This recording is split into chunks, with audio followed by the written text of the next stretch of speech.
Hello guys, welcome back. आज हम ये बहुत ही इम्पोर्टेंट वीडियो है गाइस। एंड अगर आप मैं जो भी चीज़ें आपके साथ डिस्कस करूँगा उनको अगर आप हमेशा याद रखोगे और उनको इम्प्लीमेंट करोगे ना, तो आपको हमेशा टेंशन नहीं रहेगा गाइस। और मार्केट के अंदर सबसे बुरी चीज़ होती है वो है टेंशन। और अगर आपको अपना टेंशन कम करना है तो आपको हमेशा एक सेटअप बनाना चाहिए। एंड अगर आपके पास सेटअप रहेगा ना, तो आप 100% टेंशन फ्री रह करके आप ट्रेडिंग कर सकते हो गाइस। ठीक है। तो जो भी इस वीडियो के अंदर में जो भी आपके साथ शेयर या स्टॉक डिस्कस करूंगा ना, वो स्टडी पर्पस के लिए है। एंड बाय एंड सेल करने की रिकमेंडेशन नहीं है गाइस। ठीक है। और मैं आपके साथ सबसे पहले तो मैं क्या डिस्कस करूंगा कि करेक्शंस हमें कैसे देखना है, करेक्शंस कितना होगा, और हमें कित कहाँ तक हमें इस करेक्शंस के करेक्शन जो गिर जब स्टॉक गिरना स्टार्ट करता है तो वो कहाँ तक गिरेगा। ओके। उसके बाद हम सेकंड एग्जिट स्ट्रैटेजी देखेंगे। अगर आपके पास प्रॉफिट है तो आपको एग्जिट कैसे करना है।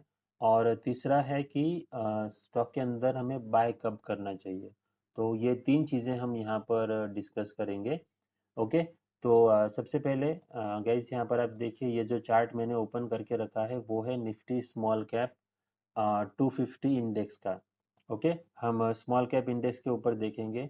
जो भी न्यूज़ यहाँ पर डिस्कस हो रही है, यानी कि जो वॉर से रिलेटेड है या इन्फ्लेशन वगैरह की रिलेटेड जॉब डाटा, ये सारी चीज़ें जो है वो सारी यहाँ पर चार्ट पर इंक्लूडेड होती है गाइस। ओके। और मैं यहाँ पर आपको प्रैक्टिकल चीज़ें बताने वाला हूँ। तो हमसे ज़्यादा नॉलेज है ना गाइज, वो स्मार्ट पीपल को होता है। एफआईआईज या डीआईएस जो होते हैं ना, उनको ज़्यादा नॉलेज होता है।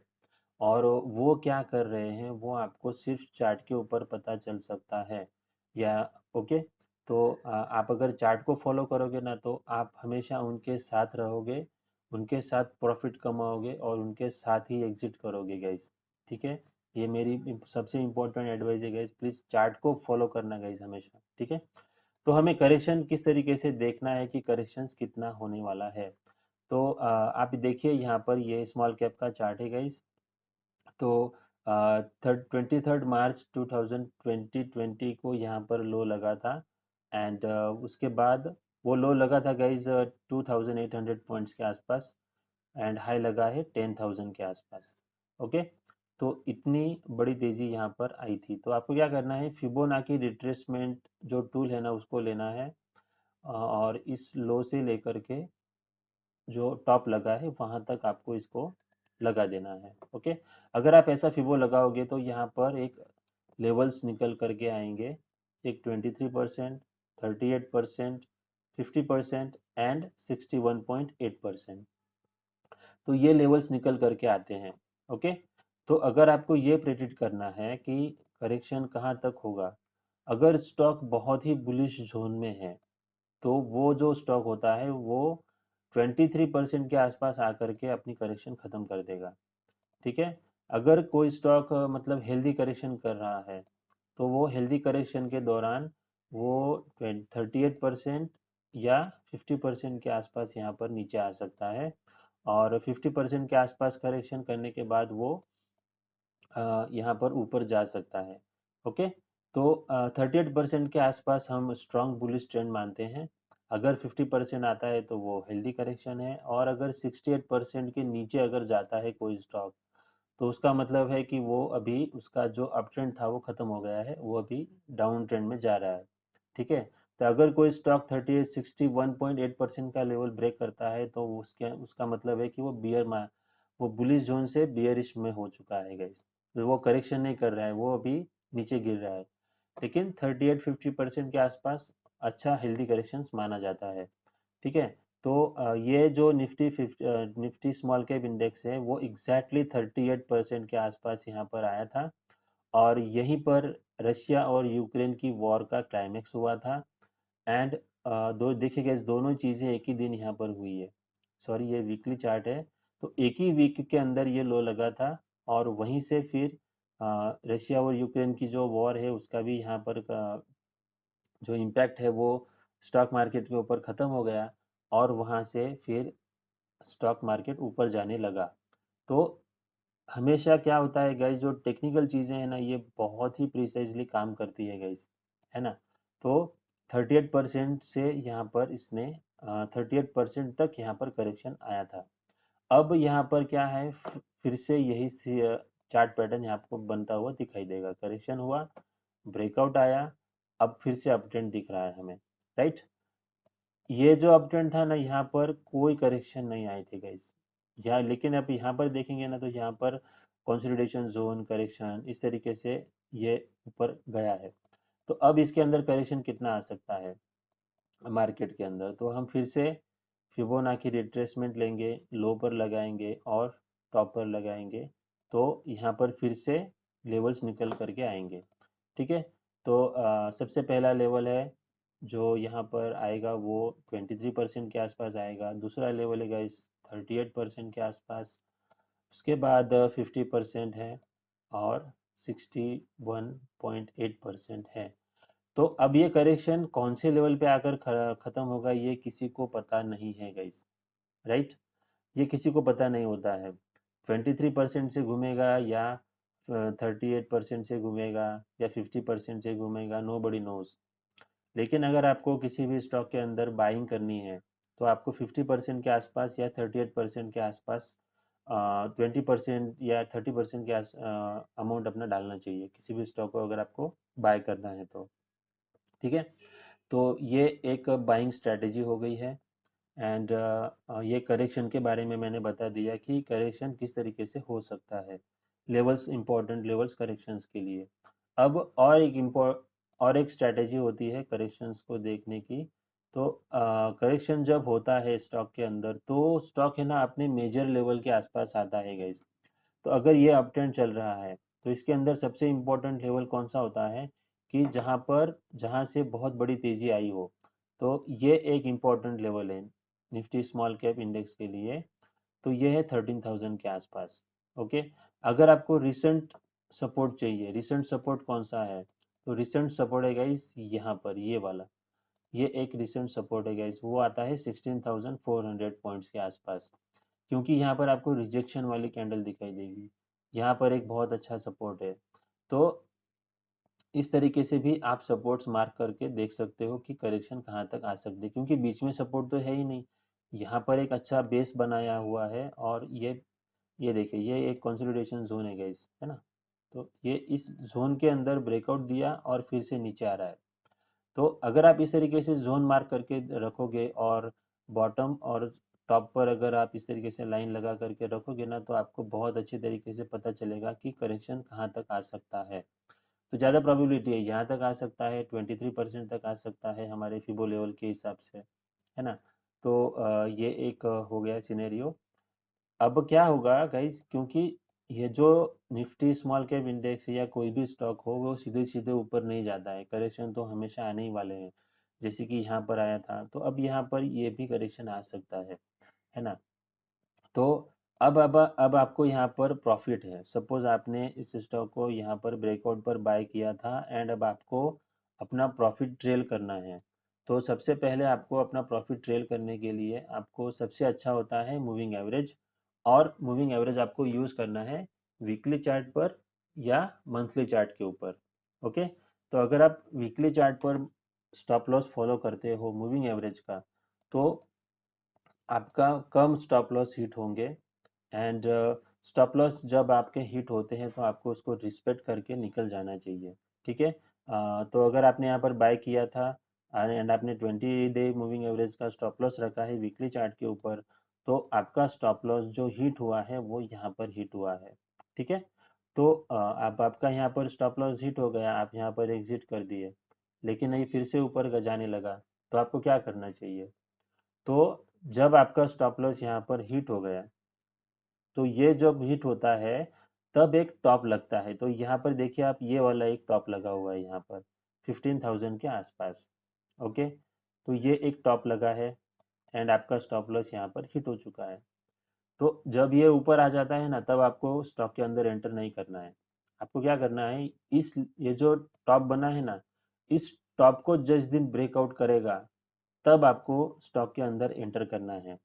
तो ये आप यहाँ पर आप देखिए, ये जो टॉप है ना, इसको यहाँ पर इस कैंडल ने ब्रेक किया है, तो आप इस कैंडल के ऊपर एंटर कर सकते हो। स्टॉप लॉस क्या रखोगे? स्टॉप लॉस रखेंगे हम 20 डे का।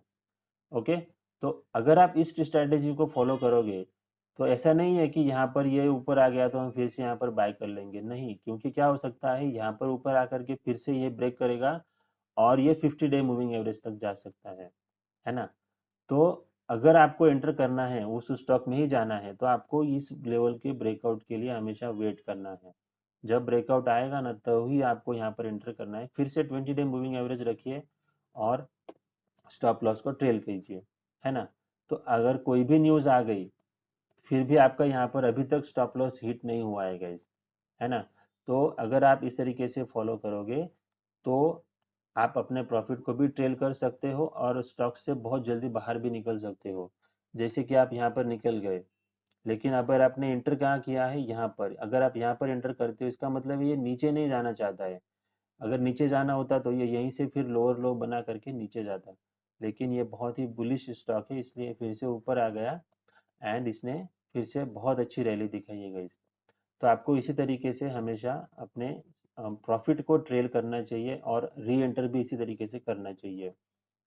तो हम दो तीन चीज़ें सीखने वाले थे, मैंने आपको करेक्शंस कितना होगा वो सिखा दिया है, और बाइंग स्ट्रेटजी हमने डिस्कस की है, और प्रॉफिट को ट्रेल करने के बारे में भी मैंने आपको बता दिया है। सिर्फ आपको फॉलो करना है वीकली चार्ट, और अपना स्टॉप लॉस जो है वो फ्राइडे को चेक करना है, हर फ्राइडे को, कि हर फ्राइडे की जो कैंडल है वो 3 बजे कहाँ पर क्लोज हो रही है।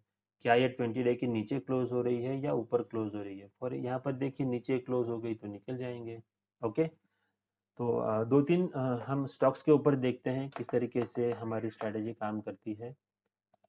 ये निफ्टी 50 है गाइस, तो निफ्टी 50 का स्टॉक है, आपने देखिए यहाँ पर बाय किया, यहाँ पर हमारा स्टॉप लॉस हिट हो गया। अगर आप 20 डे का रखते हो, तो अगर आप 100 डे का रखोगे तो आपका स्टॉप लॉस हिट ही नहीं हुआ है गाइस। यहाँ पर देखिए ये 50 डे का है, तो 50 डे का तो अभी तक कोई सवाल ही नहीं है, बहुत दूर है। 20 डे का अगर आप रखते हो ना, तो आप देखिए यहाँ पर आपका हिट हो गया था स्टॉप लॉस, लेकिन मैंने क्या बोला था कि अगर हिट होता है और ये जो टॉप है, पुराना टॉप है, उसको आप एंट्री पॉइंट रखिए। ये यहाँ पर ब्रेक हो गया, आपने एंटर किया, स्टॉप लॉस हमारा रहेगा 20 डे, और ट्रेल कीजिए। देखिएगा इसके यहाँ पर कितना अच्छा रिटर्न मिला है। ठीक है, नेक्स्ट स्टॉक हम देखते हैं अब, ये वाला, ये है प्रिंस पाइप। ओके, तो चार्ट ऑफ द वीक के अंदर हमने अगर इसको यहाँ पर डिस्कस किया है, अगर आप 20 डे का स्टॉप लॉस रखते हो, तो आपका स्टॉप लॉस हिट हुआ है यहाँ पर। ठीक है, तो यहाँ पर जब हिट हो गया, यहाँ पर अगर ये स्टॉप लॉस सपोज आपने यहाँ पर बेच दिया, तो हम एंटर कब करेंगे? जब ये इस वाले टॉप को ब्रेक करेगा, तब हम एंटर करेंगे। क्योंकि अगर ये यहाँ से ब्रेक करके ऊपर नहीं जाता है, इसका मतलब ये नीचे कंसोलिडेट करेगा, या तो नीचे जाएगा। कंसोलिडेट करेगा तो हमारा टाइम जाएगा, है ना, और नीचे गया तो हमारा लॉस होगा। तो दोनों चीज़ों से हम बच जाते हैं। तो अगर आपका स्टॉप लॉस हिट होता है और उसी के आसपास जो टॉप बनता है, उसको आपको इसे लाइन लगा करके बैठ जाइए। जिस दिन वीकली ब्रेकआउट आएगा उस दिन हम एंटर करेंगे और अपना स्टॉप लॉस ट्रेल करेंगे। अगर आपने 50 डे का रखा है, तो 50 डे का भी यहाँ पर हिट हो गया, फिर भी आपको इसी लेवल के ऊपर वेट करना है। जिस दिन इस लेवल को ब्रेक करेगा तब आप एंटर कर लेना, है ना। तो आपको रिटर्न्स कितने मिलेगा यहाँ पर, ये देखिए, 192 से हम आपका स्टॉप लॉस हिट हुआ है 600-700 रुपीज़ के आसपास। तो इस तरीके से होता है। ऐसा सेटअप अगर आपके पास होगा तो आपको डेफिनेटली कोई प्रॉब्लम नहीं होगा। अब ये भी एक केस होता है, यहाँ पर देखिए, अब ये स्टॉक क्या कर रहा है, इसने यहाँ पर ब्रेकआउट दिया, आपने यहाँ पर बाय कर लिया, स्टॉप लॉस हिट हो गया आपका यहाँ पर, है ना। लेकिन इसने क्या किया, अपने जो ब्रेकआउट लेवल है, ये ब्रेकआउट लेवल, इसको रिटेस्ट किया है यहाँ पर। तो आपको ये भी देखना पड़ता है कि स्टॉप लॉस हिट तो हो रहा है, लेकिन ये यहाँ पर इसका बहुत ही अप ट्रेंड, बड़ा अप ट्रेंड नहीं है। तो आप क्या करोगे, यहाँ पर आपको वेट करना पड़ेगा। एंड इसने रिटेस्ट किया और उसके बाद ये स्टॉक ऊपर जा रहा है। ठीक है, तो इस तरीके से आपको हमेशा अपने स्टॉप लॉसेस को ट्रेल करके चलना चाहिए। अब ये एक केस है गाइस, ये यहाँ पर ब्रेकआउट आ गया, ब्रेकआउट आया, अब आपका स्टॉप लॉस है 20 डे का। कहाँ पर हिट हुआ है? यहाँ पर आप हिट हो गया था गाइस। एक्चुअली हिट नहीं हुआ है, लेकिन अभी क्या है गाइस, अगर ये स्टॉक यहाँ पर आता है, और एक स्ट्रेटेजी बता देता हूँ। 20 डे के आसपास आता है, रिजेक्शन लेता है, तो आपको इस ये जो रिजेक्शन है ना, इसको स्टॉप लॉस रखना है। ओके, क्यों? क्योंकि इस लेवल के ऊपर स्टॉक को नीचे नहीं गिरने दिया है, यहाँ पर स्टॉक को बचा लिया गया है, ऊपर लेकर के आए हैं। तो आपको इस ये स्टॉप लॉस भी आप टेल करके चल सकते हो। एंड ये ब्रेक नहीं हुआ एक्चुअली, यहाँ पर भी देखिए, यहाँ पर भी ब्रेक किया था, लेकिन आप देखिए, अगर आप ये देखिए, जूम करके दिखाता हूँ, यहाँ पर 20 डे को ब्रेक किया था, तो इसी को स्टॉप लॉस रख के चलना चाहिए आपको। अब फिर इसने कंसोलिडेट किया, एंड अब देखिए फिर से अप ट्रेंड, कितना अच्छा रिटर्न मिला है gas, only 20 day moving average का स्टॉप लॉस रख के आपको बहुत अच्छा रिटर्न मिला है। लेकिन मैं रिकमेंड करूंगा आपको स्टॉप लॉस रखना है 50 डे का। एंड अगर आप 50 डे का स्टॉप लॉस रखते हो ना, तो आपको बहुत ही अच्छे मल्टी बैगर रिटर्न्स यहाँ पर मिल सकते हैं। तो अगर आप इस तरीके से वीकली चार्ट पर फॉलो करोगे और स्टॉप लॉस अपना ट्रेल करोगे, तो आपको कोई टेंशन नहीं रहेगा गाइस, हमेशा आप टेंशन फ्री रहोगे। प्लस किसी भी न्यूज़ का आपके पोर्टफोलियो के ऊपर इम्पैक्ट नहीं होगा। और अच्छे स्टॉक्स अगर आपको चाहिए तो आप चार्ट ऑफ द वीक देख सकते हो। एंड ये मैंने आपके साथ जो शेयर किया है, ये पूरा प्रैक्टिकल नॉलेज शेयर किया है। एंड ये सबसे इम्पोर्टेंट होता है, जिससे कि हम रिलैक्स रह सकें और हमारी जो ट्रेडिंग है वो पीसफुली चलती रहेगा इस, ठीक है। तो ये है करेक्शन के अंदर हमें क्या करना चाहिए उसके बारे में एक छोटा सा video. Thank you very much and happy trading.